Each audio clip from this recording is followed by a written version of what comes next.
네, 뉴스업 시작하겠습니다. 경남 함양에서 발생한 산불이 사흘째 이어지고 있습니다. 현장에서는 건조한 날씨 탓에 진화 작업에 어려움을 겪고 있는데요. 산림청은 밤사이 산불 확산 대응 단계를 2단계로 격상했고 소방청도 국가소방동원령을 발령했습니다. 현장에 나가 있는 취재기자 연결하겠습니다. 임영준 기자. 네, 경남 함양 산불 현장 통합지휘본부에 나와 있습니다. 네, 진화 상황 전해주시죠. 네, 주말 발생한 산불로 주민 160여 명이 연이틀 뜬 눈으로 밤을 보내야 했습니다. 밤사이 당국은 불이 번지지 않도록 방화선을 구축하고 인원 220명을 투입해 진화 작업을 벌였는데요. 산불 확산세가 심상치 않자 산림청은 어젯밤 산불 확산 대응 단계를 기존 1단계에서 2단계로 격상하기도 했습니다. 소방청도 국가소방동원령을 발령했습니다. 오늘 새벽 5시 기준 진화율은 32%로 산불 영향구역은 189헥타르입니다. 전체 불의 길이는 8.26km, 남은 불의 길이는 5.62km입니다. 현장에는 건조특보가 내려져 있어 진화율을 끌어올리기가 힘든 상황입니다. 여기에다 두꺼운 낙엽층과 험한 산새도 진화대원들의 발목을 잡고 있습니다.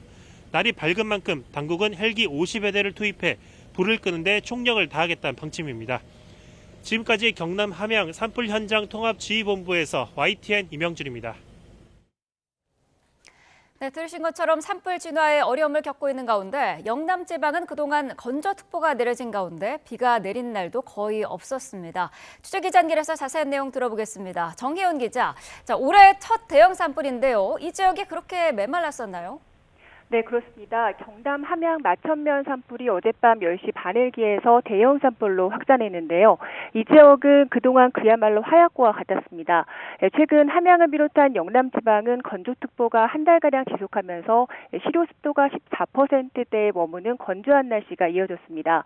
특히 경남 지방은 지난 21일까지 평균 누적 강수량이 0.9mm로 1.5%, 예년의 1.5%대에 불과했습니다.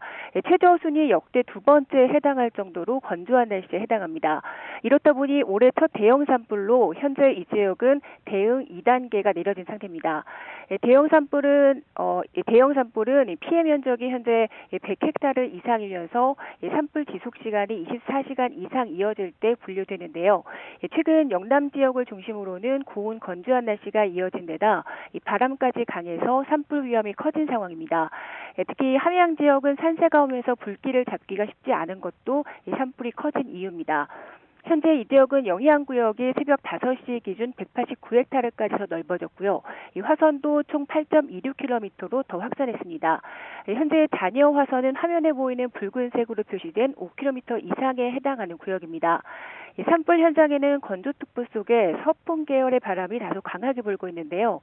순간 돌풍이 현재 초속 10m 이상으로 부는 곳이 있는 데다가 급경사 지역의 악조건까지 겹치면서 진화에 어려움을 겪고 있습니다. 특히 내일 중서부와 호남 지방을 중심으로 비와 눈 예보가 있지만 영남 지역은 별다른 강수 예보가 없는 상황이어서 당분간 산불을 잠재울 만한 단비 소식도 없는 상황입니다. 하지만 산림청은 오늘과 내일 사이 강풍은 다소 잦아들 것으로 보인다면서 낮 동안 헬기 50여 대를 투입해 진화율을 높이는 데 총력을 다한다는 방침입니다. 특히 산림당국은 밤사이 함양뿐 아니라 단양과 영덕 등 전국 곳곳에서 산불이 동시다발적으로 발생해 확산하고 있다면서 산림 주변에서의 불씨 사용에 각별히 유의해달라고 당부했습니다. 지금까지 과학기상부에서 YTN 정혜윤입니다. 네, 이런 상황에서 음주운전 사고로 직권 면직된 김인호 전 산림청장에 대해서 경찰이 조만간 불러 조사하겠다는 방침을 밝혔습니다. 그런데 김 전 청장이 휴대전화가 꺼진 상태여서 소환 조사 일정을 조율하지는 못한 것으로 파악됐습니다. 이현정 기자가 보도합니다. 어두운 밤 검정색 승용차가 보행자 신호에도 아랑곳하지 않고 횡단보도로 돌진합니다. 길을 건너던 남성은 가까스로 몸을 피했지만 차량은 다른 승용차와 버스를 들이받고서야 멈췄고 일대는 아수라장이 됐습니다. 차량을 몰던 인물은 이후 직권 면직된 김인호 전 산림청장이었습니다. 당시 김 전 청장의 혈중 알코올 농도는 면허 정지 수준이었습니다. 경찰은 김 전 청장이 술에 취한 점을 고려해 일단 현장에서 귀가 조쳐 있습니다. 그런데 경찰은 주말과 휴일 사이 소환 일정을 조율하지 못한 것으로 파악됐습니다. 김 전 청장의 휴대전화가 꺼진 상태라 연락이 닿지 않았기 때문인데 경찰은 계속 연락이 안 되면 출석 요구서를 보낼 수도 있다고 설명했습니다. 김 전 청장은 현재 음주운전과 교통사고 처리 특례법상 치상 혐의로 입건된 상태입니다. 사고 당시 버스에는 승객이 여럿 있었고 피해 차량은 범퍼가 떨어져 나갈 정도로 심하게 파손됐는데 병원에 이송된 환자는 없었습니다. 하지만 경찰은 피해자들의 진단서가 접수되는 대로 검토하고 정확한 피해 상황을 파악한 뒤 김 전 청장의 혐의를 확정할 방침입니다. YTN 이현정입니다. 네, 이번에는 전문가 연결해서 산불 상황 자세히 짚어보겠습니다. 함은고 을지대 안전공학전공 교수 전화로 연결합니다. 자, 교수님 나와 계시죠? 네, 안녕하십니까. 네, 자 함양에서 발생한 산불 사흘째 이어지고 있는데요. 소방청은 밤사이 국가 소방동원령을 발령한 상태입니다. 그만큼 지금 진압에 어려움을 겪고 있는 것 같아요. 네, 그렇습니다. 지금 말씀하신 것처럼 지금 그 함양 산불이 사흘째 이어지고 있고요.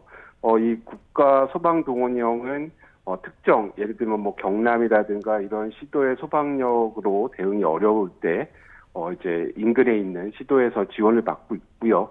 지금 현재 이제 전북과 전남에서 뭐 펌프차라든가 물탱크차 등의 지원을 받아서 지금 이제 총력 진화를 하고 있고요.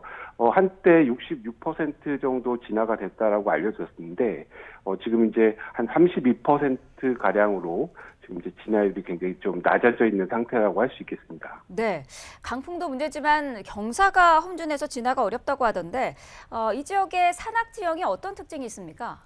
네, 지금 이 해당 그 함양 산불 같은 경우에 굉장히 이제 경사가 가파르고요.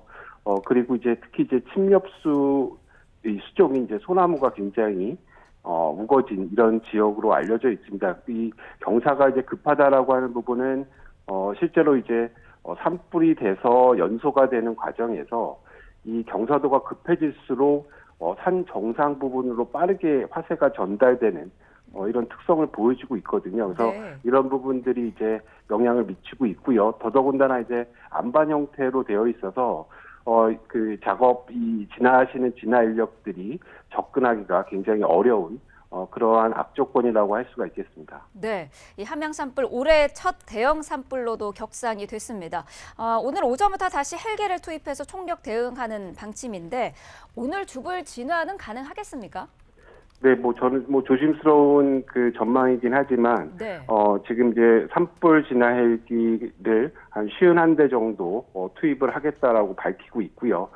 그리고 이제 산림청에서 밤사이에 드론이라든가 이런 것들을 좀 이용을 해서 실제 이제 화선에 대한 어떤 규모라든가 지역이라든가 이런 부분들을 지금 파악을 해놓은 상태이기 때문에 오늘 이제 바람만 어느 정도 좀 잦아든다라고 한다면 주불 진화가 충분히 가능할 걸로 이렇게 보여집니다. 네, 이 함양 지역 외에도 강원도 고성군을 비롯해 전국에서 동시다발적으로 산불이 발생을 했습니다. 원인이 뭐라고 보십니까? 네, 뭐 기본적으로는 뭐 그 건조한 날씨라고 말씀드릴 수가 있겠고요. 그리고 네. 이제 해마다 이 강수량이 이제 굉장히 적어지는 이런 특성으로 인해서 뭐 굉장히 이제 숲을 뭐 이 산림 상태가 불이 붙기 쉬운 상태가 되기 때문에 이런 부분들이 이제 굉장히 우려스러운 부분이고요. 결국은 이제 점화원이라고 하는 이런 부분을 관리를 할 수밖에 없는데 최근에 좀 따뜻한 날씨 때문에 산을 찾는 분들도 굉장히 좀 많아지고요. 네. 그래서 실화라든가 여러 가지 이제 사람에 의해서 화재가 나는 이런 부분들을 가장 근본적인 원인이라고 할 수가 있겠습니다. 네, 어제는 또 황사가 전국을 뒤덮지 않았습니까? 이 중국에서 흙먼지를 실어온 이 바람이 우리나라를 더 건조하게 만들었다 이런 분석도 있더라고요. 네, 그렇습니다. 그 겨울철에 부는 이제 북서풍으로 우리나라에 지금 황사를 많이 몰고 오는 바람인데요.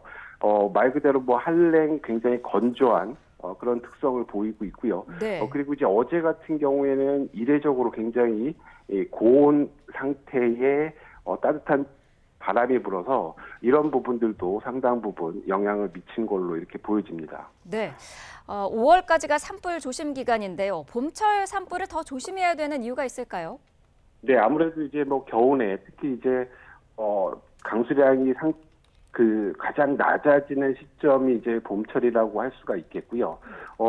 예년에 봐도 주로 이제 대형 산불의 한 74%는 3월과 4월에 발생을 하고 있습니다. 그래서 실제로 이 3, 4월에 우리나라의 지금 산불 위기가 가장 예년 기준으로 봤을 때 가장 높은 상황이라고 말씀드릴 수 있겠습니다. 네.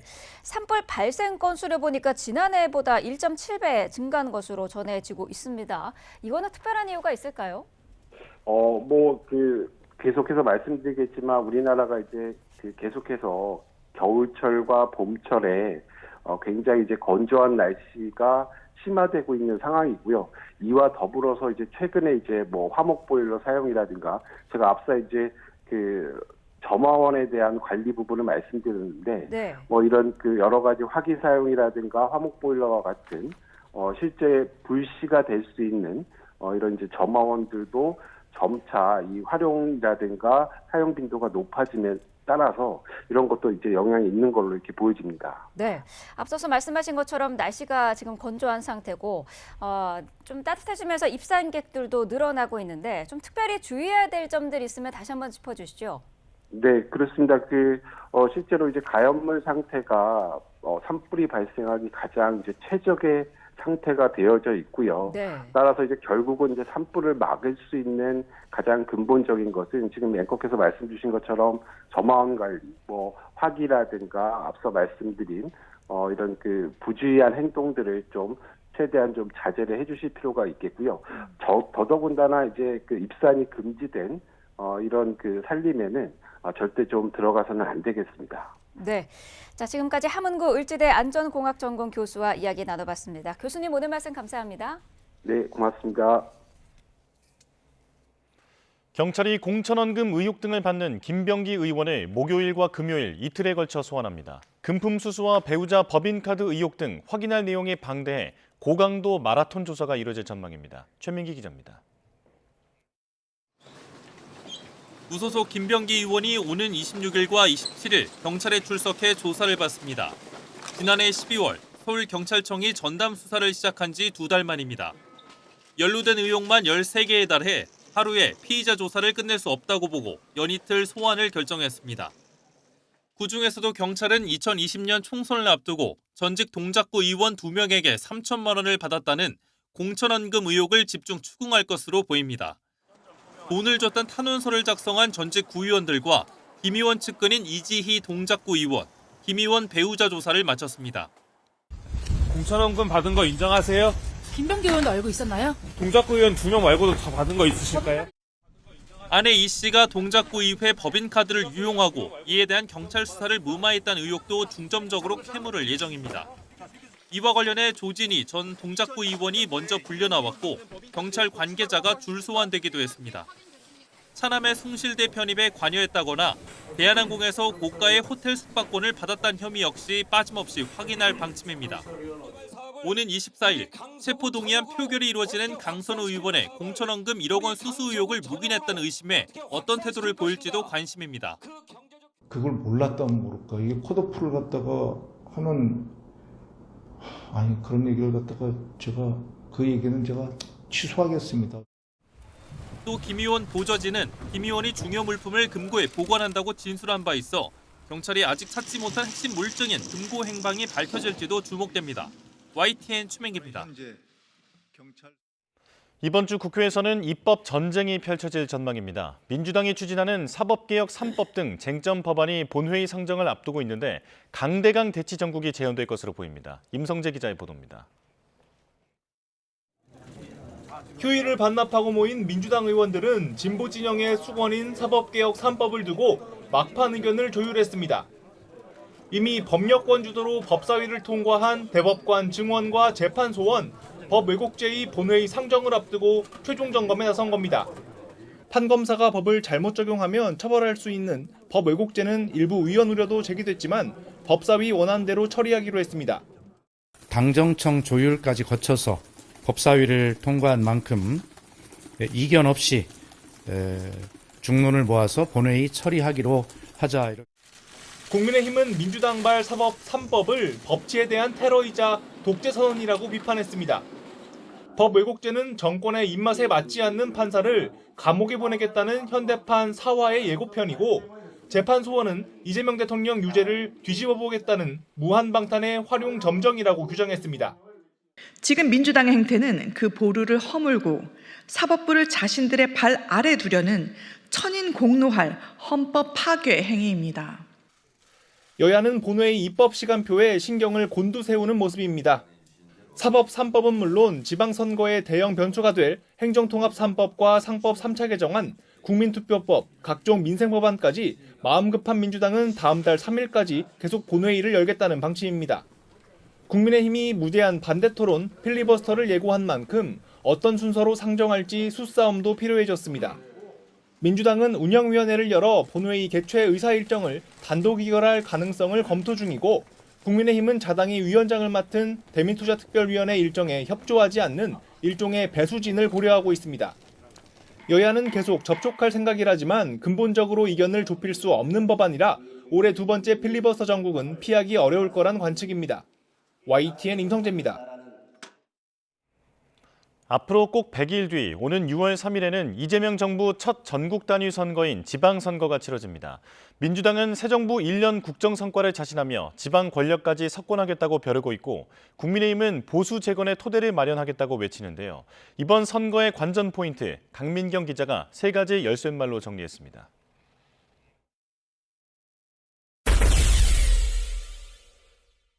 핵심 전장은 단연 수도권, 특히 심장격인 서울입니다. 보수 진영의 잠룡, 오세훈 시장이 5선 도전으로 수성하는 난공불락 묘세기도 합니다.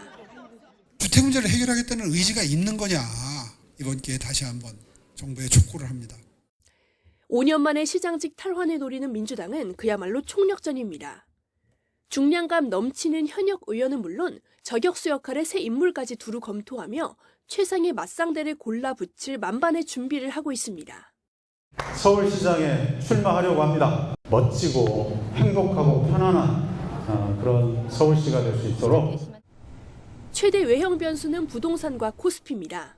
이재명 대통령과 다주택자 사이 전면전의 향배, 또 주가의 방향에 따라 구도가 흔들릴 수 있다는 관측이 나옵니다.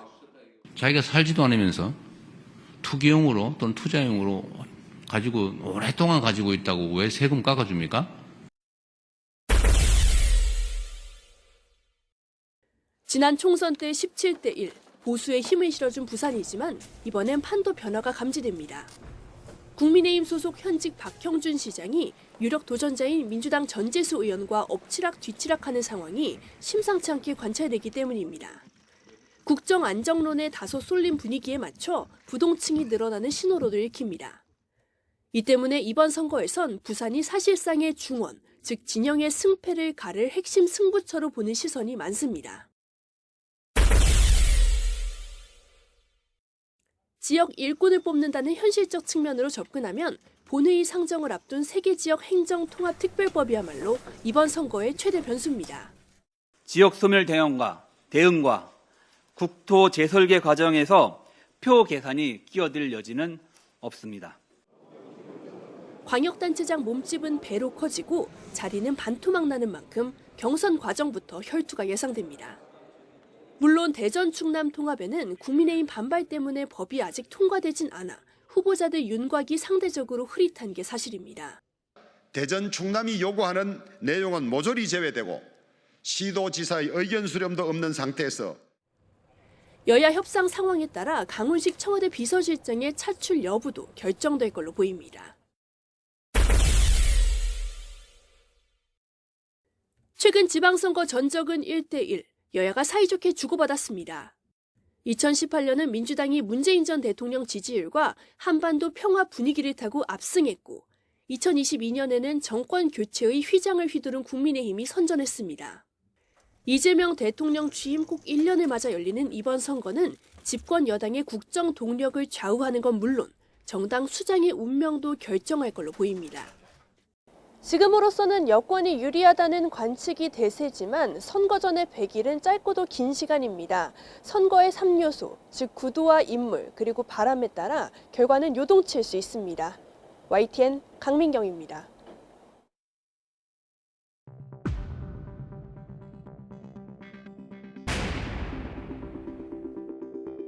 사고와 절연의 주장을 반복하는 것은 분열의 씨앗을 뿌리는 일입니다.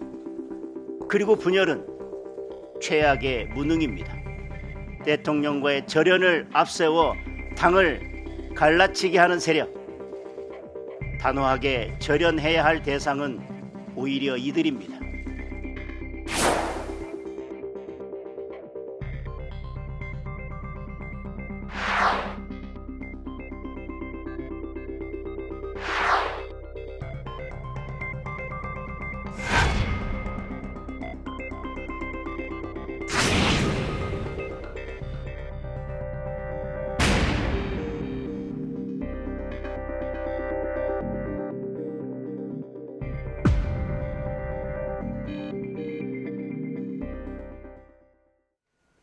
네, 정치권 상황 자세히 짚어보겠습니다. 차재원 부산 가톨릭대 특임교수 최소영 시사평론가와 함께하겠습니다. 어서 오십시오. 안녕하세요. 네. 자, 오늘로 지방선거가 딱 100일 앞으로 다가왔습니다. 각 당이 이제 본격적으로 준비 체제에 들어갔는데 국민의힘이 당명 개정 논의를 중단하기로 했습니다. 선거가 얼마 남지 않은 상황에서 당명을 바꾸는 게 불리하다 이렇게 판단한 것 같더라고요. 대략 세 가지 이유가 있는 것 같습니다. 첫 번째는 시간이 좀 촉박하다. 네. 말씀하신 것처럼 지금 지방선거가 한 100일밖에 안 남은 상황에서 갑작스러운 당명 교체가 또 아무래도 고령의 유권자들의 지지층이 많은 국민의힘 입장에서는 불리할 수 있지 않느냐. 네. 유권자들이 혼선이 생길 수 있다는 생각을 아마 했던 것 같고요. 두 번째는 아무래도 강성 지지층을 의식한 측면이 있다는 생각이 듭니다. 지금 그 대안으로 지금 그 운영되고 있는 당명 중에 하나가 미래연대라는 당명이 있는데 네. 사실 미래연대는 그 국민의힘의 전신인 한나라당 시절의 소장개혁파를 의미하는 그 대표적인 단어잖아요. 그런 측면에서 본다고 한다면 강성 지지층 입장에서는 썩 마음이 내키지 않을 거라는 생각이 들고 네. 그리고 제가 생각해서는 가장 중요한 세 번째 이유가요. 디너전 자각인 것이죠. 사실 어떻게 보면 지금 뭐 국민의힘을 식당으로 봤을 때는 지금 뭐 이 손님이 안 오는 이유가 결국 음식 맛이 지금 문제인데 지금 당장 그 음식 맛을 개선하기 위해서는 주방장을 교체하고 메뉴를 교체해야 되는데 그거보다 먼저 앞서서 식당 간판만 바꾸려고 하는 그런 부분들을 과연 효과가 있을 것이냐. 네. 그런 부분들이 아마 내부에서 치열하게 아마 저는 뭐 반론이 제기되지 않았을까라는 생각이 든다는 겁니다. 이것이 어떻게 보면 지금 국민의힘이 당면하고 있는 이 지금 갈팡질팡하는 현실을 보여주는 한 단면이라는 생각이 듭니다. 네, 새로운 당명이 2개로 압축된 상황이었고 오늘 3월 1일에 발표를 하기로 했었는데 이 두 후보군에 대해서도 당 안팎에서 좀 여론이 좋지 않았던 것 같기도 하더라고요. 그렇습니다. 저희가 뭐 정확한 건 모르지만 일단 당명 후보군이 미래연대와 미래를 여는 공화당 네. 2개가 압축됐다는 점, 이게 과연 당 다수의 의견들에 설득력을 가지지 못했다. 이건 뭐 분명해 보입니다. 지금 네. 차 교수님 잘 설명해 주셨지만 이 실질적으로 이게 기업 가치와 비슷해가지고 당명이라는 것도 일종의 브랜드 가치거든요. 네. 근데 이제 국민의힘이 어찌됐건 이걸로 정권을 획득을 했지만 어쨌든 또 이걸로 인해서 탄핵이 됐다 보니까 당명에 대한 여러 가지 애증이라든가 찬반이 있을 수는 있겠으나 그러나 이제 100일밖에 안 남은 선거에서 그 당의 브랜드 가치를 일거에 바꿔버린다는 거는 사실 삼성의 로고를 갑자기 바꿔서 세계 반도체 시장에 나가는 것과 별반 다른 게 없거든요. 그런 측면에서 이게 과연 리스크가 이게 없겠냐라는 아마 그 반론들이 있었을 것 같고요. 또 하나는 축약의 문제도 있었을 것 같아요. 뭐냐면 이제 우리가 통상 보면 지금의 민주당도 더불어민주당이고 국민의힘이라고 하지만 우리가 흔히 국힘이라고 부르잖아요. 네. 그러면 이런 당명도 이제 아마 축약을 해서 부르는 게 이제 관행이 될 텐데 미래를 여는 공화당 입장에서는 공화당으로 부를 테고 미래연대 입장에서는 이게 축약이 어려워서 그냥 미래연대로 가야 될 텐데 이 경우에는 공화당이라면은 이게 과연 국민들에게 소구력이 있을까 이런 부분들도 아마 내부적으로 진지하게 논의가 됐을 것 같고요. 네. 미래연대 이 부분도 좀 여러 가지 그 전통 지지층의 결과는 좀 다를 수가 있어서 상당히 고심이 됐을 걸로 봐요. 근데 중요한 건 이제 이게 장동혁 대표가 야심차게 준비했던 일종의 회심적 카드였는데 네. 이게 이제 그러니까 난관에 부딪힌 거죠. 이제 물론 이제 오늘 의총에서 결론 나기로 했습니다만 사실 네. 최고위원회에서 이렇게 지선 이후로 잠정 결론을 했다면 의총도 아마 따를 가능성이 크기 때문에 네. 결국에는 이제 이 부분이 이제 앞으로 그렇다면은 당의 내분 수습을 위해서 카드를 꺼내들었던 당면 개정이 이제 수포로 돌아갔으니까 그렇다면 어떻게 장동혁 대표가 새로운 리더십을 선보이고 전략 스윙 가능성을 또 내보일지 이게 좀 주목되는 포인트라고 볼 수 있겠습니다. 말씀하신 것처럼 오늘 의원총회에서 이 당명 논의 중단 여부가 결정이 되고요. 또 한 가지 절윤을 거부한 장동혁 대표에 대한 성토도 오늘 이어질 것으로 보입니다. 원내 전형직 당협위원장들 사이에서 뭐 장 대표의 거취를 놓고서 대리전까지 벌어졌더라고요. 어떻게 보셨나요? 아무래도 뭐 경로는 불가피하겠죠. 사실 어떻게 보면 그러니까 지난 금요일이었죠. 장동혁 대표가 윤석열 전 대통령 1심 재판과 관련해서 사실은 뭐 기본적인 민주적인 인식만 갖고 있다고 하더라도 그런 이야기를 할 수 없는 것인데 12.3 비상계엄이 내란이 아니라는 그런 입장을 계속적으로 취하했잖아요. 네. 그런 부분은 말 그대로 지금 민심의 윽박자가 아니라 민심에 대한 역주행이라고 볼 수밖에 없는 상황이거든요. 네. 그렇기 때문에 상당히 당내에서는 지금 지방선거를 앞두고 있는 상황에서 민심과 유리된 이 지도부에 대해서 강한 성토가 나올 수밖에 없는 것이죠. 문제는 경로는 불가피한데 문제는 경로는 그 결론이에요. 그렇다고 한다면 민심의 역주행이라고 한다면 극적인 유턴이 돼야 되는데 과연 그럴 수 있을까? 지금 사실 지난 금요일 날 강동혁 대표의 정말 좀 어떻게 보면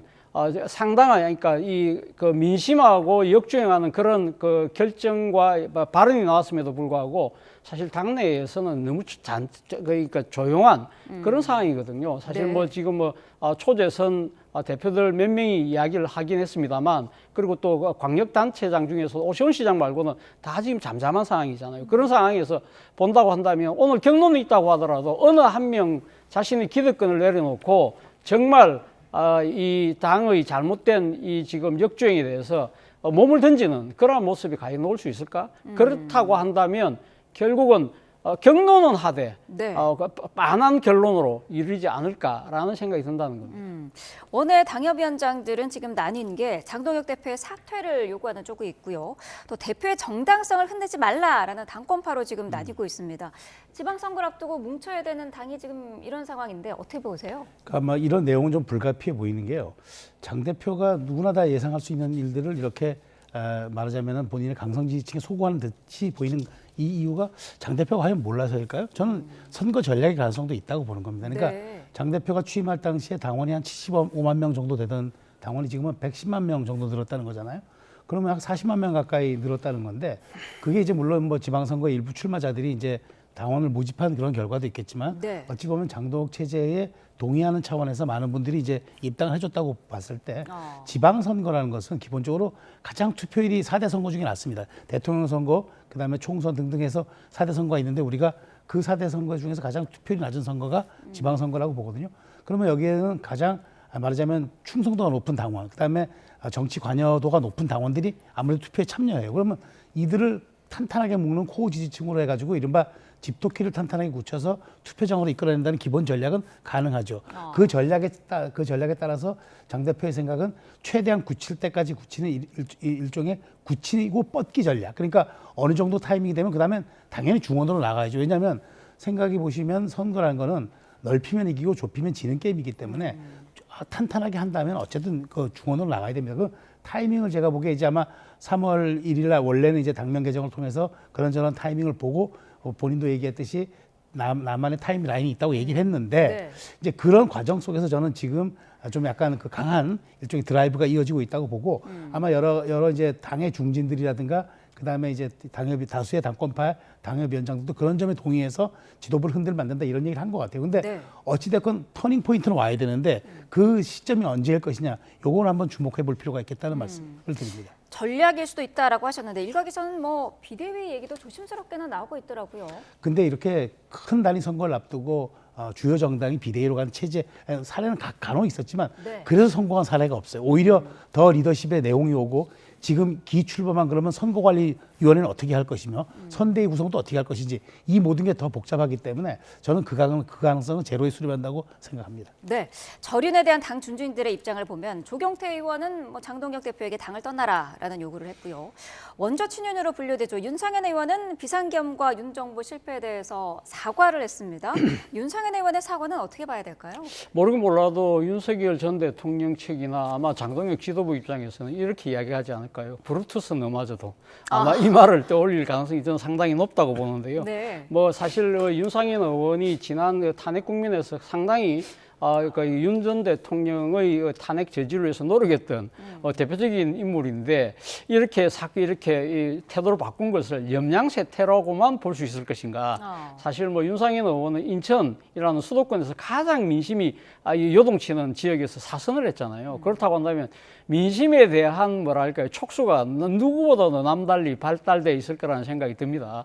그렇다고 한다면 그만큼 지금 이 국민의힘이 변하지 않고서는 결코 살아남을 수 없는 이 절박한 현실을 나름대로 지금 업소를 하고 있는 것이 아닐까라는 생각이 드는데요. 네. 그럼에도 불구하고 장동혁 대표 입장에서는 아마 내심 저런 배신자 하면서 그냥 격하고 넘어갈 가능성이 저는 높다고 봅니다만 네. 그러나 저는 그런 생각을 해봅니다. 지금 그 국민의힘이 상당히 지금 이 내용을 둘러싸고 힘든 과정이 있고 아까 우리 앵커께서 말씀하셨던 이 비대위 체제까지 가능성을 이야기를 합니다만 네. 사실은 이 국민의힘이 전신인 그러니까 한나라당 시절에 이거보다도 더 힘든 과정을 한번 이 슬기롭게 헤쳐놓은 과정이 있어요. 2004년도에 노무현 대통령에 대한 탄핵을 추진하고 난 뒤에 사실 그때 바로 한 달 정도 뒤에 총선을 앞두고 있던 상황이었거든요. 네. 그러면서 그때 당시 노무현 대통령에 대한 탄핵을 주도했던 최병렬 대표의 리더십을 놓고 상당한 진통을 겪었습니다.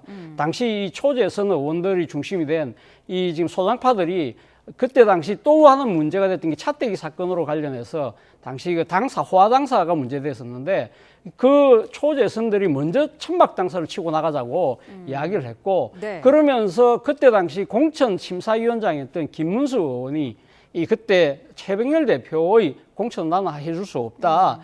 그렇게 이야기를 하면서 그 엄청난 격변이 일었던 것이죠. 근데 그때 당시에 최병렬 대표가 정말 쿨하게 좋아. 그러면 내가 사퇴를 하면서 이 총선에 대비하자고 하면서 그러면서 만들었던 체제가 바로 박근혜 체제였거든요. 네. 그러면서 다 아시다시피 그때 총선에서 거의 완사이드하게 질 거라고 봤지만 그래도 121석이라는 나름대로의 기사회생의 기회를 잡았던 그런 전례가 있다는 것이죠. 그런데 그거보다도 훨씬 더 많은 시간을 갖고 있잖아요. 그렇다고 한다면 지금 어떤 선택을 해야 될지는 빤한데도 네. 지금 뭐 당 지도부가 그런 부분에 대해서는 전혀 고르지 않고 있으니까 상당히 아마 걱정들이 아마 보수 지지층에서는 커지고 있을 수밖에 없다는 생각이 듭니다. 네, 민주당은 윤석열 퀴즈를 이번 지방선거에서 퇴출하겠다면서 지금 내란의 최종 목적을 최종적인 단죄가 이번 선거의 목표다라는 입장을 내비쳤는데 지금 국민의힘 광역단체장이 있는 지역들을 콕 집기도 했더라고요. 어떻게 들으셨나요? 저는 민주당의 선거 전략이라고 생각합니다. 네. 그러니까 뭐냐면 지금 원래 선거라는 게 이제 구도 싸움이 나중에 가면 이제 펼쳐지거든요. 그래서 이제 거기 구도에 가장 중요한 게 이제 이슈가 등장하는데 네. 그럼 가장 큰 게 그걸 겁니다. 이 정부 출범 1년이 되는 타이밍이다 보니까 자 그럼 정권 지원론이냐 정권 견제론이냐 이게 나오면은 여당 입장에서는 대단히 좀 불리해져요. 왜냐하면 지금 뭐 입법 권력도 갖고 있죠. 행정 권력도 갖고 있죠. 근데 지방 권력까지 다 갖겠다고 하는 캠페인을 다 펼치다 보면 이른바 독식론이 나오기 때문에 야당의 견제를 먹히니까 미리 이걸 차단하는 차원에서 이미 내란 프레임을 선제적으로 가동하는 거죠. 그러니까 이 8명의 초선 말하자면은 이제 그 광역단체장들은 윤석열 정부 출범과 함께 이루어진 사람들이므로 이 사람들은 이제 내란 퀴즈, 즉 윤석열 퀴즈라고 이제 명명하는 건데 네. 아니 이 사람들이 무슨 내란에 관여를 했습니까? 내란 재판을 받았습니까? 다만 행정으로 그때 이제 보여줬던 자신들의 실적밖에 없는 사람들을 내란 프레임으로 가둬두겠다는 거는 선거 전략에 불과한 거고 네. 또 여기에 해당이 안 되는 일종의 서울 부산시장 이 재선 사선의 분들에 대해서는 무능하다. 해놓은 일이 없다는 무능 프레임으로 가둬두겠다는 일종의 가두리형 전략으로 보이는데 네. 먹힐지 모르겠습니다. 그러나 지금은 이렇게 야당이 약간 좀 내홍 때문에 질이 멸렬해 보이지만 네. 3, 4월 달 돼서 선거 구도가 정비되면은 그다음에 팽팽하게 저는 지원론과 견제론이 맞붙을 거라고 보기 때문에 네. 지금은 선제적으로 이렇게 선거 전략 차원에서 또 내란 덮어 씌우기를 하긴 하겠지만 이게 과연 그때까지도 유효한 전략이 될지는 좀 지켜봐야 하겠다고 말씀드리고 싶습니다. 네, 민주당은 오늘부터 광역단체장 후보 면접도 시작을 하는 하는데 사실 혁신당이 무공천을 요구한 지역도 있지 않았습니까? 그런데 민주당은 어쨌든 모든 지역에 이제 후보를 내겠다라는 입장인 것 같아요. 사실 과거 민주당이 그런 이야기를 했었죠. 그러니까 자신들이 기책 사유로 발생된 재보선 지역에는 공천하지 않겠다. 네. 그것이 사실 어떻게 보면 당연한 하나의 공당의 태도가 될 수 있는 것인데 사실 그럼에도 불구하고 이번에는 가면 그건 예다고 이야기하는 것 자체가 상당히 독선과 오만으로 비칠 가능성이 있는 것이거든요. 네. 그럼에도 불구하고 왜 이런 이야기를 할 수 있는가? 바로 야당 복 때문에 그렇습니다. 야당이 지금 진입멸렬한 상태이기 때문에 우리가 약간 녹심을 부린다 하더라도 뭐 큰 타격이 있겠어. 그런 생각이 작동한다는 것이죠. 네. 그렇다고 한다면 물론 뭐 조국 혁신당 입장에서는 그러니까 지금 조국 대표가 어디든지 특히 그러니까 이번 지방선거보다는 이 국회의원 재보궐선거를 통해서 이 등원을 해야 된다는 그러한 문제 때문에라도 우리 조국 대표가 나갈 수 있는 자리 하나는 주십시오. 그 이야기를 지금 애둘러서 지금 이야기를 하고 있습니다만 네. 지금 뭐 민주당 입장에서는 그 정도로 이 지금 이 여유를 부릴 만한 정도의 상황이 돼 있기 때문에 물론 뭐 나중에 최종적으로 어떻게 결정을 내릴지 모르겠습니다만 아직까지는 상당한 정치적 여유를 부릴 수 있는 정도로 상당히 정치 지형이 유리하다. 그 하나는 분명해 보인 것 같습니다. 네, 그래서 그랬을까요? 어제 조국 대표가 이런 글을 올렸습니다. 대통령을 파는 자들을 조심해야 한다. 뭐 찐이나 뉴 이런 거는 배제 언어다라면서 연대와 단결을 강조했더라고요. 뭐 합당 반대론자들에게 하는 얘기들이겠죠. 네. 찐이나 뉴 이런 접두 언어들은 배제의 언어일 수도 있겠지만 조 대표 입장에서는 그러나 제가 보기엔 규정의 언어일 수도 있습니다. 그러니까 디파인의 언어일 수 있는데 왜 이걸 갖다가 굳이 갈라치기라든가 배제 언어로 얘기하는 거는 아마 조 대표가 지금 처한 처지를 지금 정말 증명하는 것 같은데 네. 이번 합당 논란으로 조국 혁신당의 이른바 장부상의 가치는 제로가 됐습니다. 어떤 형태로든 아마 앞으로 합당을 하더라도 제가 보기에는 대우를 제대로 못 받고 결국 흡수 합당하는 형식으로 갈 텐데 네. 이런 거죠. 조 대표가 하고 싶은 얘기는 나 같은 사람들이 실제로 진보의 원류들이다, 본류들이다. 근데 지금 뭐 찐이나 뉴 이런 사람들은 뭐 이재명 대통령이 실용이 좋아서 또 들어왔던 뭐하든 어쨌든 이 사람들은 정체성도 없는 그런 사람들이고 일종의 분열주의자들도 있어서 있을 수 있기 때문에 그러니까 진보의 본류 같은 내가 이 적통성을 이어나가야 된다면 그 얘기를 하고 싶을 거예요. 그렇지만 어쨌든 이번 논란으로 정청래 대표도 상처 입었지만 조 대표도 상당 부분 조국 혁신당의 가치를 제로에 수렴하듯 해놨기 때문에 그런 부분에 대해서는 굉장히 좀 위기감이 있을 수 있겠다. 근데 더더군다나 이번에 조 대표는 귀책 사유가 있는 그 민주당의 공천 지역에 대해서는 네. 무공천하는 게 맞겠다고 얘기하는데 민주당 그럴 생각이 전혀 없어 보이거든요. 네. 그렇다면 그 중에 한석을 아마 본인과 이제 좀 딜을 해야 될 텐데 그 과정조차 저는 지난해 보여서 조 대표가 등원하는 과정들이 아마 그렇게 녹록하진 않을 것이라는 예상이 듭니다. 네. 자, 국회 본회의 상황도 살펴보겠습니다. 내일 강선우 의원에 대한 체포동의안 표결이 이루어지는데 앞서 뭐 강선우 의원은 친정이었던 민주당의 호소성 메시지도 보내지 않았습니까? 근데 당론보다는 자율투표로 할 가능성이 높아 보여요. 예, 뭐 자율투표로 할 가능성이 저는 뭐 높고 그리고 저는 뭐 가결이 되지 않을까 네. 이렇게 조심스럽게 지금 그러니까 전망을 하는데요. 그 이유는 그렇습니다. 사실 지난번 이 강선우 의원과 이 강선우 의원을 둘러싼 이 공천 그러니까 이 지금 헌금 공천 뇌물 문제가 불거졌을 때 정청래 대표가 그 이야기를 했잖아요. 이건 시스템 에러가 아니라 휴먼 에러라고 그랬는데 네. 만약에 강선우 의원의 그 체포 동의안을 부결시켜 버리면 이건 자칫 시스템 에러로 비화될 수 있는 측면이 있기 때문에 아마 그 부분을 고려하지 않을까라는 생각이 들고요. 또 두 번째는 일종의 강선우 트라우마가 저는 상당히 작용할 거라고 봐요. 그러니까 민주당 의원들 입장에서는 이 새 정부가 출범하고 난 뒤에 당시 여가부 장관 후보자로 강선우 의원이 발탁이 됐잖아요. 네. 그런데 그때 당시 터져나왔던 갑질 논란 때문에 상당히 새 정부의 출범에 상당한 타격을 입혔던 측면이 분명히 있는 것이고 그리고 또 지금 공천 뇌물 부분과 관련해서도 지금 민주당의 공천 시스템 문제 있는 거 아니야? 이런 식으로 지금 민주당이 상당히 후폭풍에 직면했던 그러한 상황을 생각했을 때는 이거 그대로 넘어갈 수 없지라는 생각도 드는 것이고요. 그리고 지난번 강선우 의원이 탈당을 했습니다만 네. 그럼에도 불구하고 제명을 했거든요. 그 제명했던 가장 결정적인 이유가 당시 공관위에서의 강선우 의원의 발언이라는 보도가 있었잖아요. 네. 그렇다고 한다면 이 강선우 의원의 진정성에 대해서 과연 민주당 의원들이 동의할 수 있을까?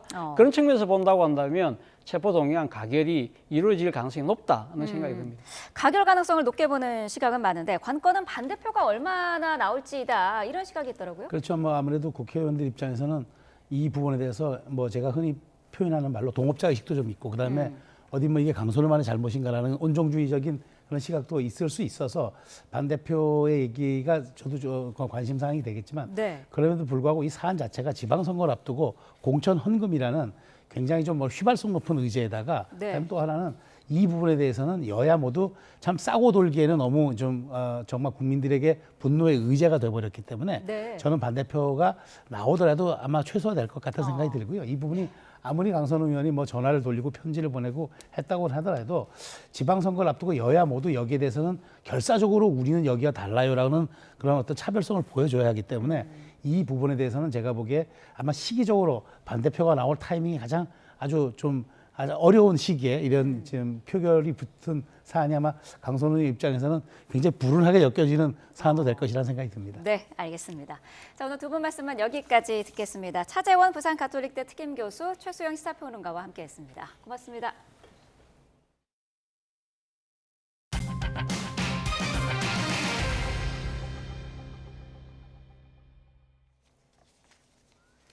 네, 상호 관세 무효 판결에도 트럼프 행정부는 교역국들이 기존 무역 합의를 유지하기로 바라고 있다고 주장했습니다.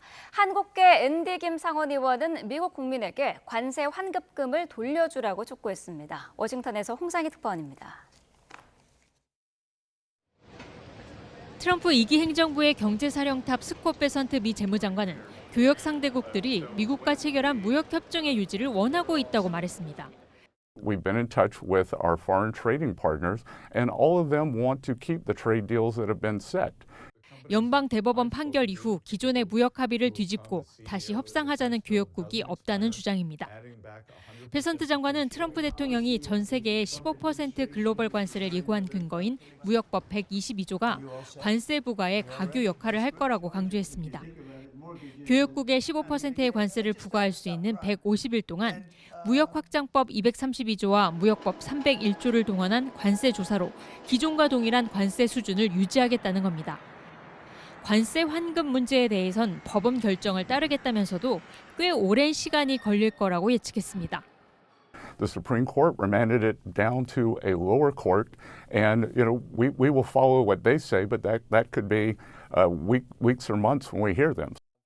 민주당 소속 앤디 김 상원 의원은 그러나 트럼프 행정부가 미국 국민에게 환급금을 돌려줘야 한다고 주장했습니다. This administration took money out of the pockets of American families, upwards of $1,700 per family. They should give it back. We're working on legislation that would be able to have this refund back to the American people. 관세 전쟁의 조용한 설계자로 평가받고 있는 제이미슨 그리어 미국 무역대표부 대표는 교역국에 대한 불공정 무역 관행 조사에 나섰습니다. 브라질과 중국에 대한 조사를 시작했고 아시아 국가의 과잉 생산 조사에 나서겠다고 예고해 우리나라도 조사 대상에 포함될 것으로 보입니다. 오는 4월 미중 정상회담에 대법원의 관세 판결이 미치는 영향은 없을 거라고 단언했습니다. 그리어 대표는 현재 미국의 중국에 대한 평균 관세율이 40%이고 필요할 경우 다른 수단도 동원할 수 있다며 미중 정상회담은 성공적으로 진행될 거라고 확신했습니다. 워싱턴에서 YTN 홍상입니다.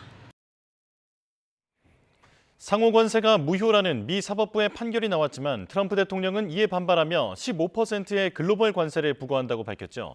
여기에 반도체와 의약품 등 추가 품목 관세 가능성까지 거론되는 가운데 정부는 기업들과 대응 전략을 논의하기 위한 긴급 민관 합동회의를 개최했습니다. 현장으로 가보겠습니다. 반갑습니다. 금일 IEPA 판결 및 미 추가 관세 조치 민관합동대책회의에 참석해 주신 참석자분께 감사드립니다. 현지 시간 2월 20일 미국의 연방대법원은 국제비상경제권한법에 근거한 상호 관세에 대해서 위법 무효 판결을 내렸습니다. 이에 대해 미 행정부는 2월 20일 무역법 122조에 따른 10% 글로벌 보편 관세 부과 포고령을 발표하였고 다음 날 2월 21일 트럼프 대통령은 이를 15%로 인상하겠다는 방침을 발표했습니다. 아울러 미국은 주요국을 대상으로 301조 조사를 통해 불공정 무역 관행에 대한 관세 부과 방침을 천명하였습니다. 향후 미국 관세 정책은 IEPA 위법 판결에도 불구하고 122조 301조 등 다양한 수단들을 통해 공세적으로 지속될 것으로 전망되며 글로벌 통상 환경 불확실성도 한층 높아질 것으로 예상됩니다. 정부는 국익 국대화라는 원칙을 기반으로 한미 관세 합의를 통해 확보된 이익 균형이 훼손되지 않고 우리 기업에게 미칠 영향이 최소화될 수 있도록 미국 측과 우호적인 협의를 지속해 나가기로 하였습니다. 미 측의 추가적인 관세 조치 움직임과 여타 주요국의 동향을 면밀히 예의주시하면서 차분하게 대응 방안을 모색해 나갈 것입니다. 한편 미국 글로벌 15% 관세가 일률적으로 부과될 경우 우리 기업의 상대적 경쟁 여건에도 변화가 예상되고 향후에도 미 측의 추가 관세 조치 향방을 예단할 수 없는 만큼 우리 기업의 수출 경쟁력 확보와 시장 다변화를 위해 민간이 함께 노력해 나갈 필요가 있습니다. IEEPA 판결 이후 관세 환급 관련 불확실성에 대해서는 여기 계신 유관기관, 경제단체 및 업종별 협담체와 협의하여 기업들에게 관련 정보가 적기에 제공될 수 있도록 하겠습니다. 오늘 이 자리를 통해 업종별로 예상되는 영향, 정부 대응에 대한 의견 등을 허심탄회하게 말씀해 주시면 향후 대응에 적극 반영토록 하겠습니다. 감사합니다.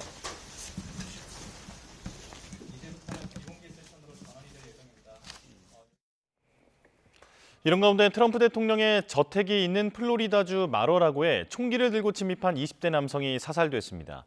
트럼프 대통령의 지지율은 2기 들어 최저인 39%까지 떨어졌고 지지하지 않는다는 응답은 60%로 가장 높았습니다. 뉴욕에서 이승윤 특파원이 보도합니다.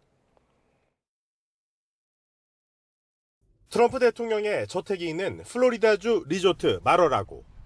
미국 동부 시간 22일 새벽 1시 반쯤 노스캐롤라이나주 출신의 21살 남성 오스틴 터커 마틴이 보안구역에 불법 침입했다가 사살됐습니다. 산탄총으로 무장하고 연료통을 소지한 마틴은 차량으로 마러라고 북문을 통과했지만 비밀 경호국 등과 대치한 끝에 총격을 받고 숨졌습니다. At which time he put down the gas can, raised the shotgun to a shooting position. At that point in time, the deputy and the two Secret Service agents fired their weapons and neutralized the threat.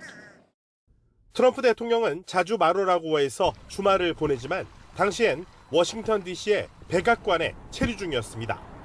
마틴의 가족은 열렬한 트럼프 대통령의 지지자들이지만 마틴은 평소 정치 얘기를 거의 하지 않은 것으로 파악된 가운데 수사 당국은 동기를 조사하고 있습니다. 앞서 트럼프 대통령은 대통령 선거 전이 한창이던 2024년 7월 펜실베이니아주 버틀러에서 유세 도중 총격을 받아 귀를 다쳤습니다. 이어 2024년 9월엔 총으로 무장한 남성이 트럼프 대통령이 경기를 하던 플로리다주 골프장에서 체포되기도 했습니다. 이런 가운데 트럼프 대통령의 국정수행 지지율이 2기 들어 최저인 39%까지 떨어졌다는 워싱턴 포스트와 ABC 뉴스의 여론조사 결과가 나왔습니다. 트럼프 대통령을 지지하지 않는다는 응답은 60%로 2기 들어 최고였고 특히 관세정책 지지율은 34%, 지지하지 않는다는 응답은 그 2배인 64%였습니다. 미국 멕시코 국경정책 지지율은 47%, 이민은 40%, 경제는 41%, 외교는 35%, 물가관리 정책은 32%에 그쳐 모두 지지하지 않는다는 응답이 우세했습니다. YTN 이승윤입니다. 네, 계속 전해드린 것처럼 트럼프의 관세 정책이 또 한 번 글로벌 정세를 흔들고 있습니다. 고강도 관세를 복원하려고 하는 트럼프 행정부의 의도와 배경 분석해 보겠습니다. 우리 정부는 어떻게 대응해야 할지도 함께 짚어볼 텐데요. 박원곤 이화여대 교수 나와 계십니다. 어서 오십시오. 네, 안녕하세요. 네. 자, 국제 비상경제 권한법을 근거로 한 상호 관세는 위법하다 이런 판결이 나왔습니다. 그런데 트럼프 대통령은 곧바로 글로벌 관세 15%를 부과했단 말이죠. 이게 지금 우리 입장에서 봤을 때 우리 통상 환경이 좋아진 겁니까, 나빠진 겁니까? 불확실성이 커졌다라고 보시는 게 맞죠. 그러니까 예. 분명히 방금 말씀하신 것처럼 대법원 판결 일정 수준 예상이 됐습니다만 6대 3으로 어쨌든 위법 판결이 나온 거고요. 네. 말씀하신 국제 비상경제 권한법으로 그 우리랑 협상을 해서 15% 관세로 만들어 놨지 않습니까? 뭐 말은 상호 관세라고 얘기를 합니다만 사실상 상호 관세가 아니라 일방 관세죠. 우리가 뭐 미국에게 관세를 부과하는 것이 아니기 때문에 네. 그렇게 해서 대미 투자를 우리가 3,500억 불 규모로 해서 관세율을 15%로 맞춰놨는데 이제 그것이 다 법적 근거가 사라지게 되니까 이제는 불확실성에 다시 빠져들 수밖에 없는 상황이다. 물론 방금 말씀하신 것처럼 즉각적으로 무역법 122조라는 것을 통해서 관세율을 15%로 다시 높여놨지만 그 모든 것들은 한국뿐만 아니라 다른 국가들에게 다 적용이 되는 거거든요. 그래서 큰 틀에서 표상적으로 나타나는 것은 우리는 어쨌든 대규모 투자를 해서 15%를 맞춰놨는데 그런 투자를 하지 않은 국가조차도 뭐 다 공평하게 공등하게 15%를 부과받는 거기 때문에 우리 입장에서는 현재로서는 좀 손해를 보는 모습을 보이고 있다라고 판단하는 것이 맞습니다. 예, 결국은 미국에 더 협조적으로 나섰던 국가들이 손해를 보게 된 그런 상황이고 조금 전에 불확실성이 커졌다라고 말씀하신 점은 그 15%라는 숫자가 품목 관세라든지 이런 데 추가가 될지 혹은 뭐 최종 관세가 될지 이런 부분도 다 아직 명확하지 않기 때문인 거죠? 그렇습니다. 그리고 뭐 트럼프 대통령이 얘기한 무역법 122조로 150일 동안 이것은 부과가 되는 거거든요. 5개월 동안만. 그리고 최대는 15%까지 부과가 되는데 만약에 150일 이후로 가려면 미 의회의 동의가 필요합니다. 그런데 이 법조차도 과연 지금같이 이런 관세를 부과하는 거에 적합한 법인가에 대해서 미국 내에서 또 논란이 되고 있거든요. 그리고 한 가지 확실한 것은 5개월 내에 만약에 그 관세율이 정해지지 않는다면 미 의회가 이것을 계속해서 동의할 가능성은 굉장히 낮습니다. 조금 전에 YTN 보도에도 나왔습니다만 관세를 지지하지 않는다라는 게 60% 가까이 나오지 않았습니까? 그렇다면은 의회는 미 국민의 그런 의견을 반영해야 되기 때문에 거기서 동의할 가능성이 낮아진다라는 거죠. 그러면 이런 불확실성이 계속 있다. 근데 중요한 것은 품목별 관세 같은 경우에는 다른 법이거든요. 무역 확장법 232조에 따라서 한국 같은 경우에 자동차 15%고 또 철강, 알루미늄, 구리 같은 경우에는 50% 그리고 반도체는 아직 확인이 되질 않았습니다만 그런 품목별 관세는 여전히 진행이 되고 있다는 것이죠. 예. 자, 그런데 그 사실상 뭐 고율 관세를 계속 주장하고 있고 앞으로도 그 부분을 추진할 것으로 보이긴 합니다만 말씀해 주신 대로 여론도 좋지 않고 이번에 사법부의 판결로 정책 동력도 상당히 상실한 상황입니다. 자, 그럼에도 트럼프가 이 고율 관세를 놓지 못하는 이유는 뭡니까? 트럼프 대통령은 사실은 이런 경제적인 의미보다는 정치적인 의미를 관세에 훨씬 많이 부과를 하고 있다. 그러니까 뭐 기억들 하시겠지만 지난 대선 기간 동안 자신을 관세맨이라고 부르면서 계속 관세가 뭐 세상에서 가장 아름다운 단어다 막 그런 식으로 선전을 했거든요. 거기에는 충분한 정치적 의미가 담겨 있습니다. 그 의미는 미국을 특히 좀 안타깝지만 한국을 비롯해서 한국, 일본, 독일 같은 국가들 또 유럽의 EU 국가들이 미국이 그들 국가를 지켜주는데도 불구하고 무역에서 대규모 흑자를 보고 있고 어떻게 보면 미국을 트럼프 대통령의 표현입니다만 착취한다라고 얘기를 하고 있거든요. 그렇기 때문에 관세 카드라는 것을 활용해서 그들 국가로 하여금 이런 불공정한 무역의 관행을 없애고 대미 투자를 늘리고 무역 흑자 규모를 줄이고 하는 것이 그들의 목표다. 트럼프 대통령의 목표다라고 계속 얘기를 하고 있기 때문에 이런 관세라는 것은 실질적으로 미국 경제에 미치는 영향보다는 그들 국가의 불공정 관행을 바꾼다라는 그런 의미가 더 많이 부여가 되고 있고요. 또 중요한 것 중에 하나인 것은 이렇게 얘기하는 거에 아까 보니까 34% 정도는 지지를 한다라는데 그 지지층이 트럼프 대통령을 강력하게 지지하는 마가층들입니다. 그러니까 마가층들이라고 불리는 그들은 어쨌든 미국의 동맹국가 우호국이 미국을 그런 식으로 이용하기 때문에 그것을 다 철저하게 막아야 된다라는 거고요. 그래서 관세 정책에 대해서 큰 틀에서 지지를 하고 있죠. 그리고 트럼프 대통령의 바로 그런 지지 기반이 흔히 말하는 쇠락한 공업 지역, 영어로 이제 러스트벨트라고 불리는 그 지역의 고졸 이하 백인들이고 주로 제조업에 종사했던 사람들이기 때문에 이런 관세 정책을 통해서 외국에서 물건이 들어오는 것을 막는 것은 그들에게는 오히려 좀 유리하다라고 생각을 하기 때문에 일반적인 미국의 중산층이나 그런 사람들 또 도시에 사는 사람들이 이런 관세로 인해서 물가가 올라가는 거에 비해서는 훨씬 더 트럼프의 관세 정책에 지지를 하고 있거든요. 그래서 그런 면을 생각한다면 정치적인 의미를 훨씬 더 부여하고 있다 볼 수 있는 것이죠. 그런데 말씀해주신 그 마가 세력이 곧 공화당 지지자다 이렇게 동의어로 볼 수는 없다라는 것이 이번에 또 드러난 일이 있었습니다. 공화당 의원들이 이번 사법부의 판결을 환영한다라는 입장을 밝힌 사람들이 있는데, 그러니까 전통적으로 보면 사실 공화당은 관세를 없애야 한다라는 주장을 하는 정당이잖아요. 민주당이 사실은 이 그 관세를 높여야 한다라는 주장을 해왔었던 건데, 지금은 이제 상황이 좀 바뀐 상황입니다. 공화당 내의 정치 지형은 어떻게 보십니까? 공화당 내에서 당연히 트럼프 대통령이 하고 있는 정책은 말씀하신 것처럼 공화당의 기본적인 정책과 주류의 그런 의견과는 매우 다르죠. 그래서 공화당 의원들 중에도 특히 상원을 중심으로 트럼프 정책에 대해서 반대하는 목소리가 있는 것은 맞습니다. 근데 문제는 이런 공화당을 사실상 트럼프가 하원 같은 경우에는 완전히 접수를 했다라고 보시면 맞고요. 그리고 여전히 트럼프 대통령을 지지하는 세력도 어떻게 보면 트럼프 대통령의 반기를 들면 그만큼 지역구에서 자신들이 선출될 가능성이 낮기 때문에, 왜냐하면 트럼프 대통령의 지지층은 숫자가 적다 하더라도 이게 굉장히 차돌 지지층이거든요. 이게 단합된 지지층이고 적극적인 지지층이기 때문에 미국의 선거 제도를 본다면 이들의 의견을 무시할 수는 없다. 그렇기 때문에 공화당 전반적인 것은 역시 트럼프 대통령의 지지세로 돌고는 있긴 합니다. 근데 다만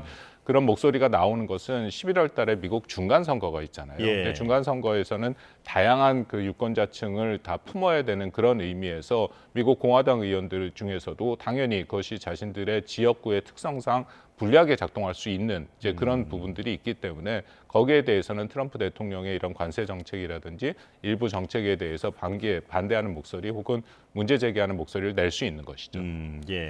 자, 미국이 지금 선거의 계절로 접어들고 있기 때문에 변수가 많아도 너무 많다라는 생각이 드는데요. 일단 우리 정부는 이런 상황에 대해서 기존의 약속을 지키겠다라는 입장을 천명했습니다. 그러니까 상호 관세는 무효가 됐지만 그럼에도 대미 투자는 약속대로 하겠다라는 건데 이유가 뭘까요? 우리뿐만 아니라 아까 말씀드린 사실은 가장 그 미국의 대미 투자를 많이 해서 이런 관세를 낮춘 국가가 미국과의 핵심 동맹국이자 미국과의 무역 규모에서 흑자를 보고 있는 국가죠. 한국, 일본, EU, 대만 같은 국가들이거든요.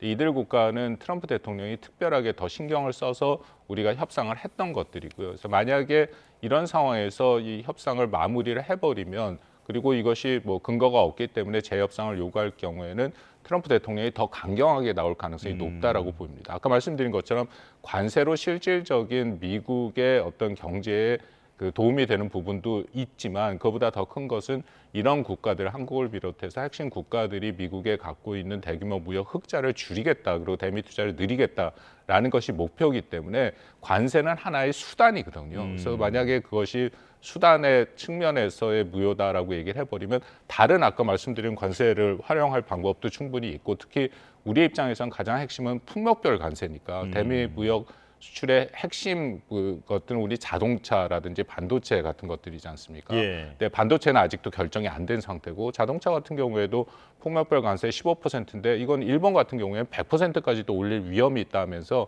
일본이 우선적으로 기존의 무역 협상을 중시하겠다라는 입장을 보이고 있거든요. 한국의 입장에서도 이런 일본이라든지 EU 국가 또 대만 같은 다른 국가들의 움직임을 보면서 큰 틀에서 움직일 수 있다라고 합니다만, 조금 전에 이 김정관 장관 지금 나옵니다만 발표에도 본 것처럼 우리의 기본적인 미국과의 협상은 유지하겠다라고 얘기를 하고 있고, 또 다음 달 초로 예정된 우리 국회에서 특별법 통과도 예정대로 하겠다라고 얘기를 하고 있습니다.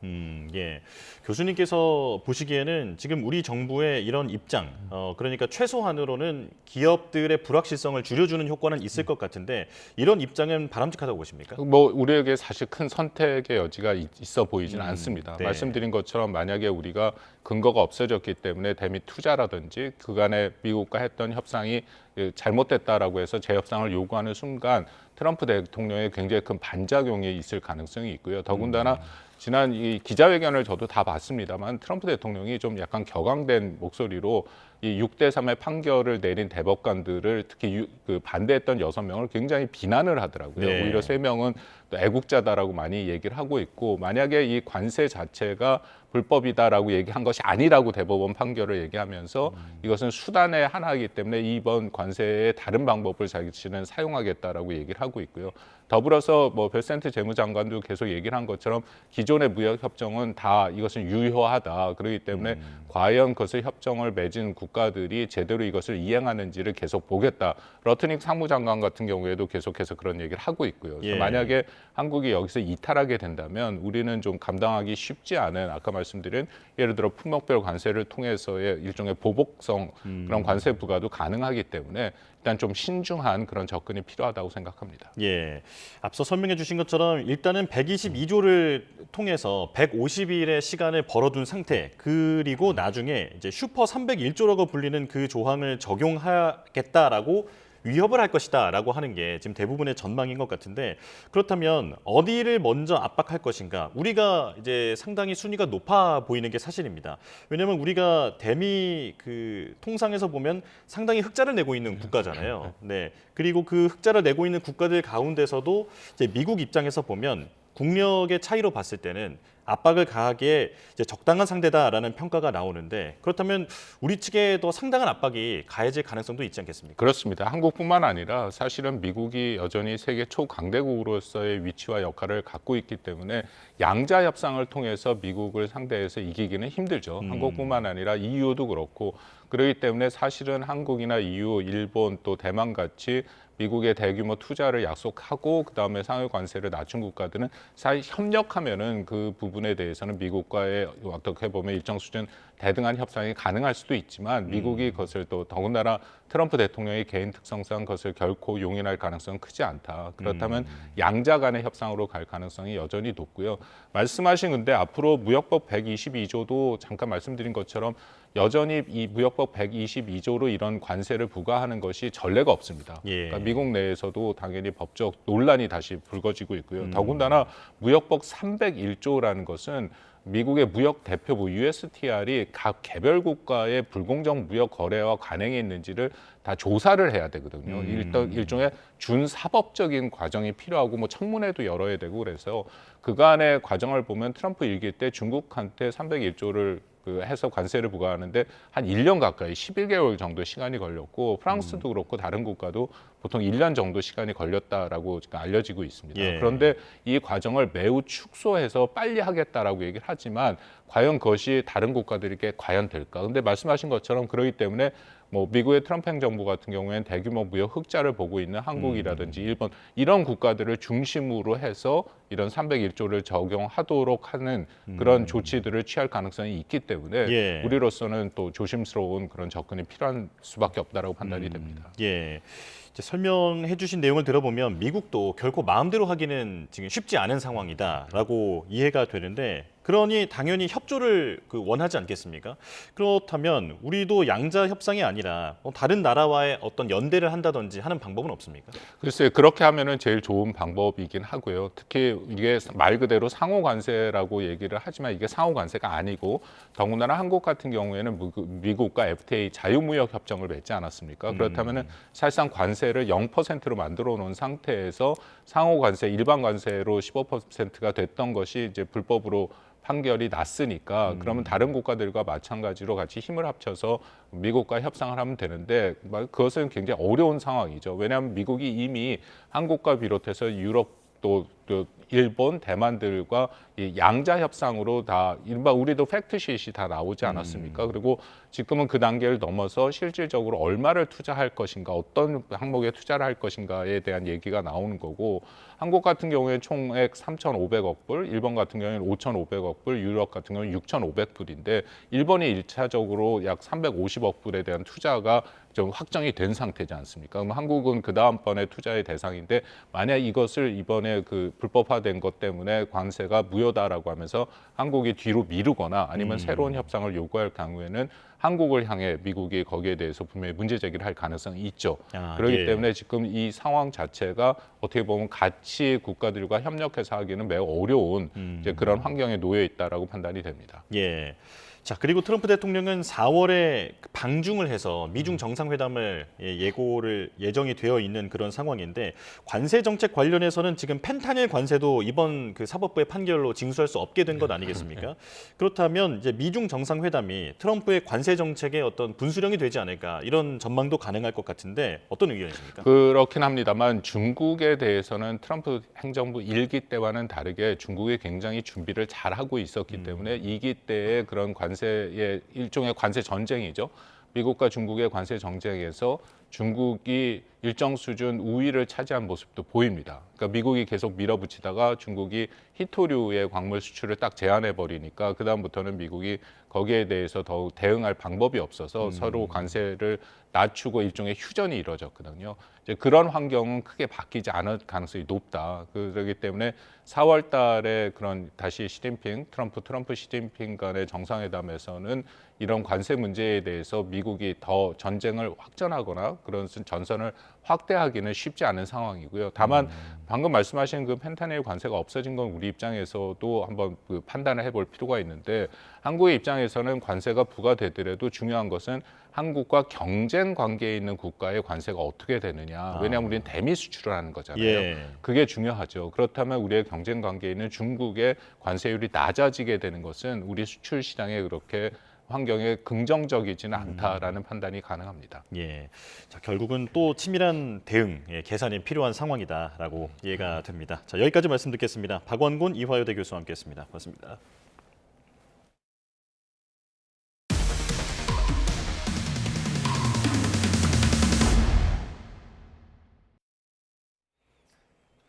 한 시중은행이 고객의 보이스피싱 피해를 의심하고도 주의 의무를 다하지 않았다며 손해배상 청구 소송을 당했습니다.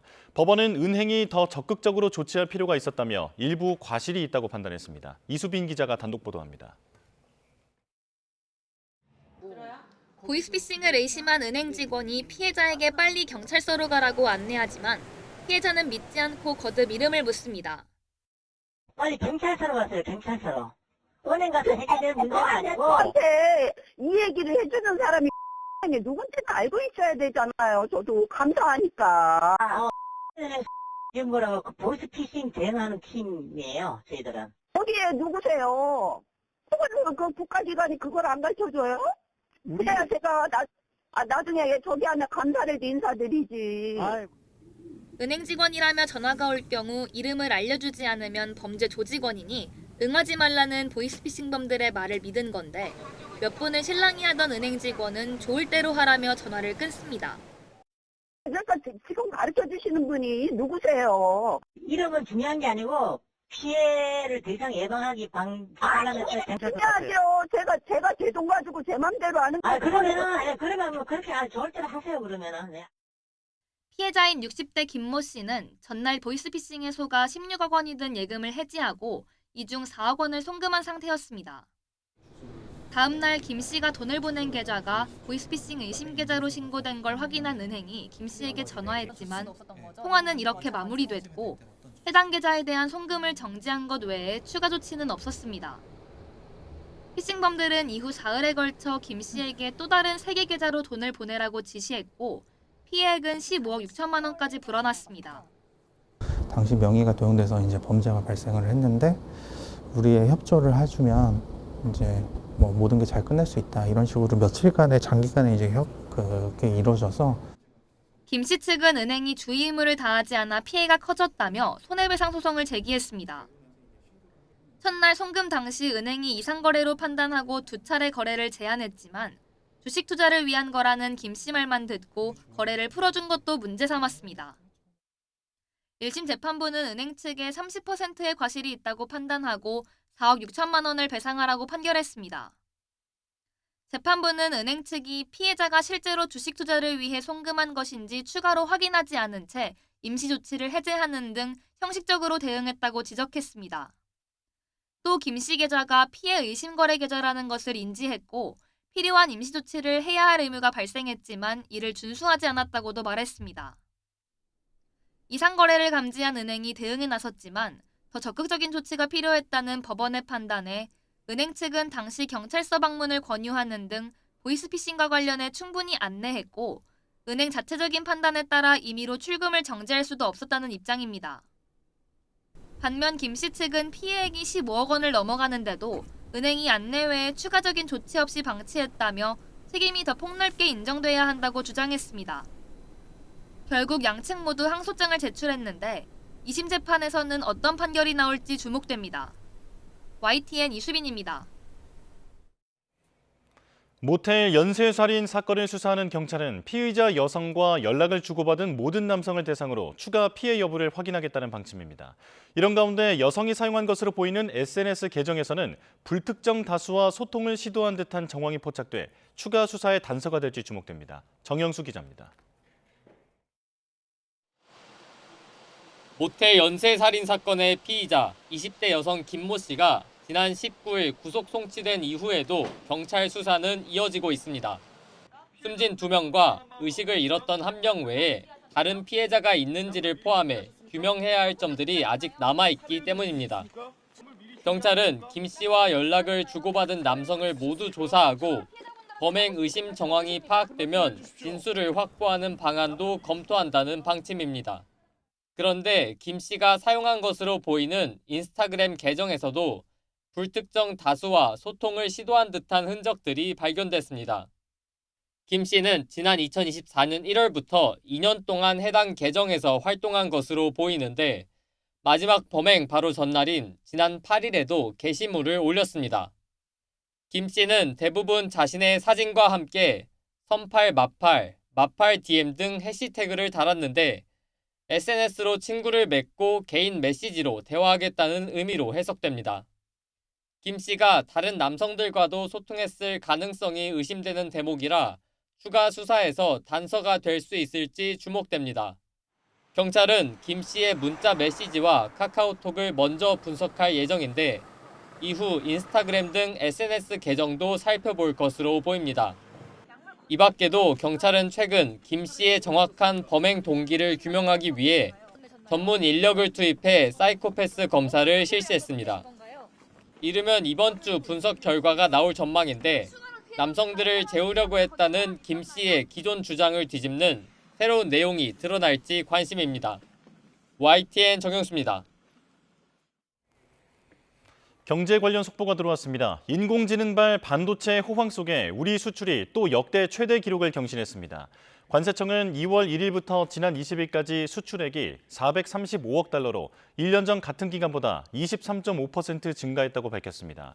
월별 1일부터 20일까지 수출 실적으로는 역대 최대입니다. 설 연휴 등을 제외하고 실제 조업일수를 고려한 일평균 수출액은 지난해 동기보다 47.3% 증가한 33억 5천만 달러로 나타났습니다. 수출 품목별로는 반도체 수출이 지난해 같은 기간보다 134.1%, 2배 넘게 늘어난 151억 1천만 달러에 달했습니다. 이번엔 국회로 가보겠습니다. 6.3 지방선거를 100일 앞두고 국민의힘이 최고위원회의에서 이재명 정부의 경제 실정 등을 부각합니다. 현장으로 가보겠습니다.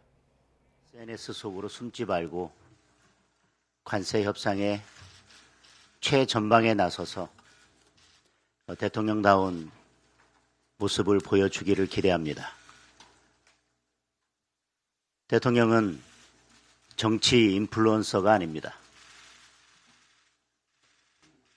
이번 관세 협상만큼은 국민의 우려가 없이 해결될 수 있도록 대통령의 전혀 다른 모습을 기대하겠습니다.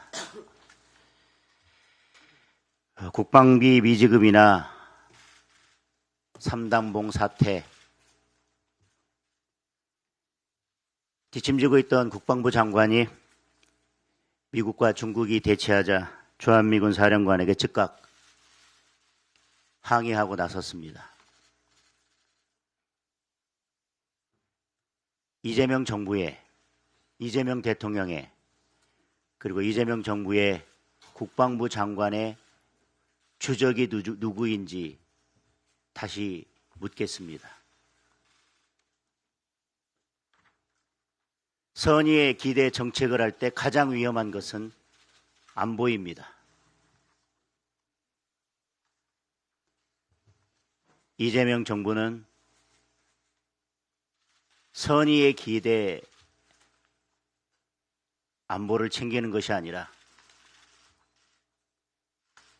그 선의마저도 완전히 저버린 것 같습니다. 오늘 더불어민주당 의원 104명이 참여한 이재명 대통령 공소 취소 모임이 출범식을 연다고 합니다. 여권의 대부 유시민 작가의 표현을 그대로 빌리면 한마디로 미친 짓입니다. 법원은 불소추 특권의 소추가 공소 유지는 포함되지 않고 공소 제기만 의미한다고 이미 판결을 했습니다. 그렇기 때문에 수사도 가능하다고 했습니다. 헌법에 규정된 불소추 특권을 내세워서 재판을 멈춰 세웠지만 그 법적 근거가 이제 완전히 사라졌습니다. 재판을 재개해야 합니다. 법원의 그러한 판단 때문에 재판 재개가 목전에 다가오자 다급한 더불어민주당 의원들이 이런 행태를 보이는 것은 충분히 이해하겠습니다마는 제발 국민들께서 어떻게 바라볼지 다시 한번 생각해 보기 바랍니다. 최근 1월 말에 발표된 여론조사에서도 국민의 과반 이상이 이재명 대통령의 재판은 재개되어야 한다고 답했습니다. 더불어민주당은 이재명 대통령만 바라볼 게 아니라 국민들도 좀 바라보기 바랍니다.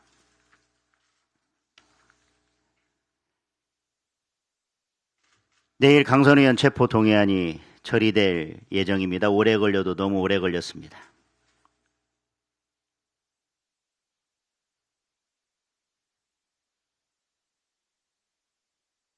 김병기 의원의 수사는 아직도 제자리 걸음입니다. 전재수 의원에 대한 통일교 금품 수수 의혹은 아예 수사가 멈췄습니다. 이 정권은, 민주당은 끝내 진실을 거부하고 있습니다.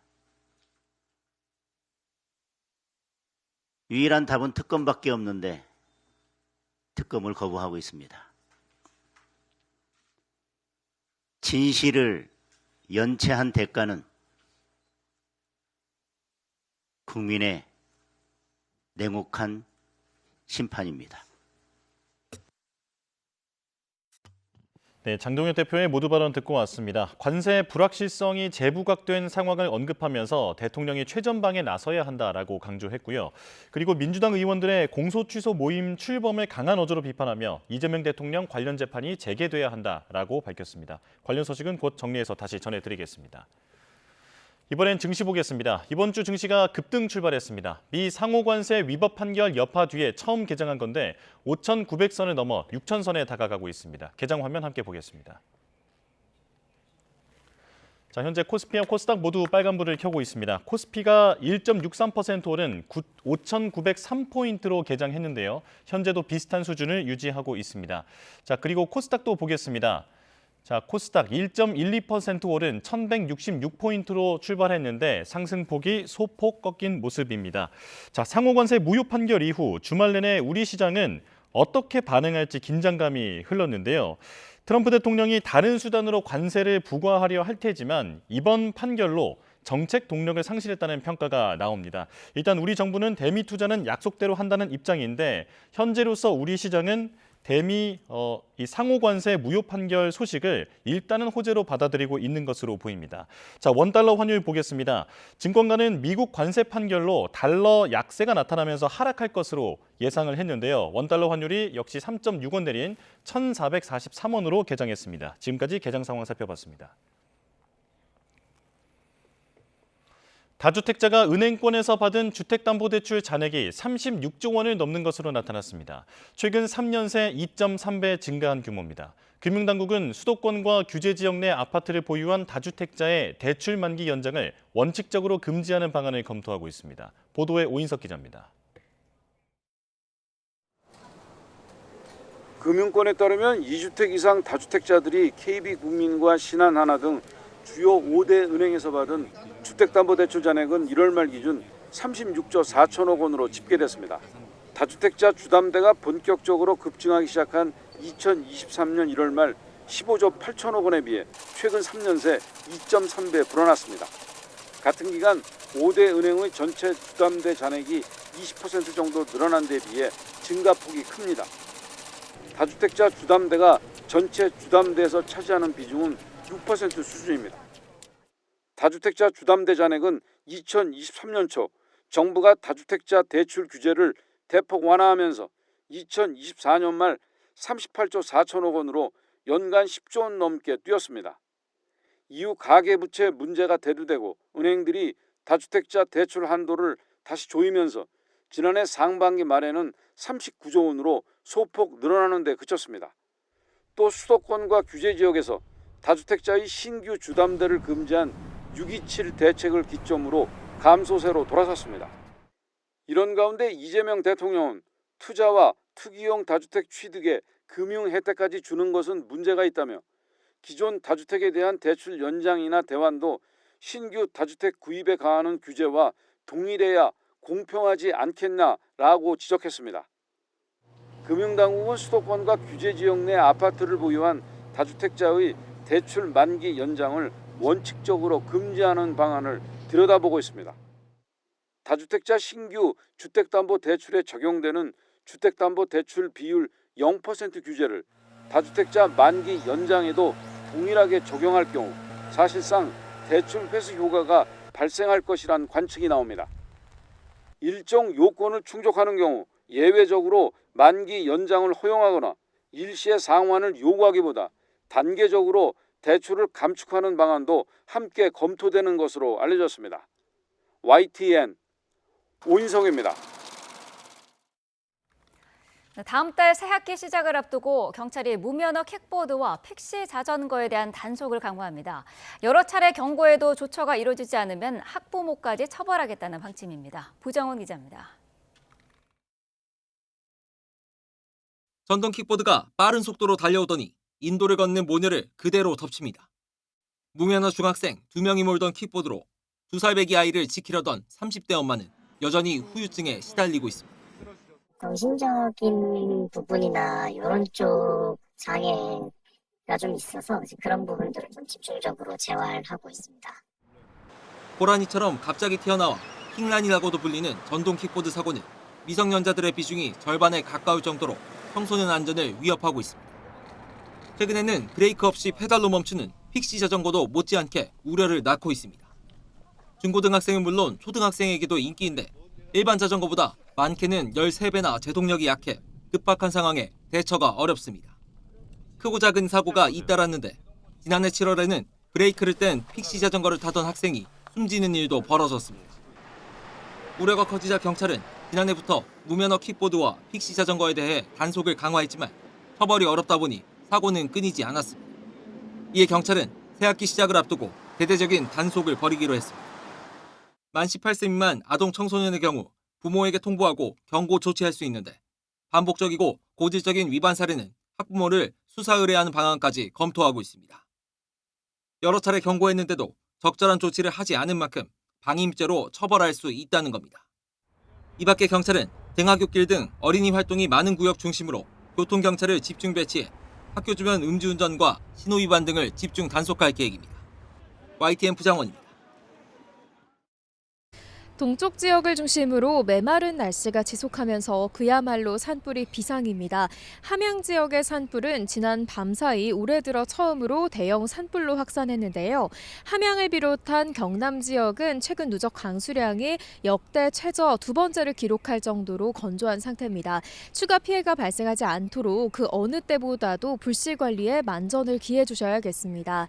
현재 서울 등 일부 수도권과 영동 그리고 영남을 중심으로 건조특보가 내려져 있고요. 영남 지역은 산불 위기경보가 경계 수준을 보이고 있습니다. 여기에 바람도 강하게 불면서 산불 위험이 무척 큰 상황인 만큼 더욱 각별한 주의가 필요하겠습니다. 또 황사에 대한 주의도 필요한데요. 잠시 황사가 옅어졌지만 오늘 추가로 유입되는 황사 영향에 따라 중부지방으로 황사 농도가 높아질 가능성이 있겠습니다. 밤사이 전남과 영남 일부 지역에 한파특보가 내려진 가운데 아침 기온이 큰 폭으로 떨어졌는데요. 낮 동안에는 서울 5도, 광주 11도, 대구는 12도까지 오르겠습니다. 내일은 전국 곳곳에 비나 눈이 내리겠고 수요일 낮부터는 다시 예년보다 포근한 날씨가 찾아올 전망입니다. 아침에는 영하권 추위가 나타났지만 낮 동안에는 기온이 제법 오르면서 일교차가 크게 벌어지겠습니다. 감기 등 호흡기 질환에 걸리지 않도록 건강관리 잘 해주시기 바랍니다. 지금까지 YTN 윤수빈입니다. 네, 뉴스업 월요일 순서 마칩니다. 내일 다시 뵙겠습니다. 고맙습니다.